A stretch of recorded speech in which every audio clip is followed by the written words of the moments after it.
Hi കൂട്ടുകാരെ, നമസ്കാരം. ഞാൻ ബാബു സുജിത്താണ്. കഴിഞ്ഞ ദിവസം നമ്മുടെ നാട്ടിൽ കൂടി ഇങ്ങനെ യാത്ര ചെയ്യുമ്പോൾ ഉണ്ടായ ഒരു അനുഭവമാണ് ഞാൻ ഈ വീഡിയോയിൽ കോർത്തിണക്കുന്നത്. നാട്ടിൽ കൂടി കഴിഞ്ഞ ദിവസം ഇങ്ങനെ യാത്ര ചെയ്യുമ്പോൾ പുറകിൽ നിന്ന് ആരോ വിളിക്കുന്നൊരു ശബ്ദം കേട്ടു.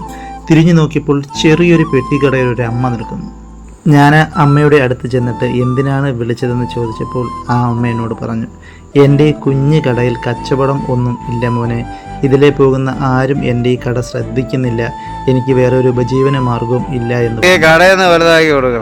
പുത്തൂരിൽ നിന്നും ചീരങ്കാവിന് പോകുമ്പോൾ പുത്തന്നട ക്ഷേത്രത്തിന് തൊട്ടടുത്താണ് അമ്മയുടെ ഈ കുഞ്ഞു കട സ്ഥിതി ചെയ്യുന്നത്. പ്രിയപ്പെട്ട സുഹൃത്തുക്കളെ, നിങ്ങൾ ഈ വീഡിയോ കാണുന്ന കടയുടെ അടുത്തുകൂടിയാണ് യാത്ര ചെയ്യുന്നതെങ്കിൽ നിങ്ങൾക്ക് ആവശ്യമുള്ള എന്തെങ്കിലും സാധനം ഈ അമ്മയുടെ കടയിലുണ്ടെങ്കിൽ അത് ഈ കടയിൽ നിന്ന് തന്നെ വാങ്ങിച്ച് അമ്മയെ ഒന്ന് സഹായിക്കണം. ഈ പ്രായത്തിൽ മറ്റൊരു ജോലിക്കും ഈ അമ്മയ്ക്ക് പോകാൻ കഴിയില്ല.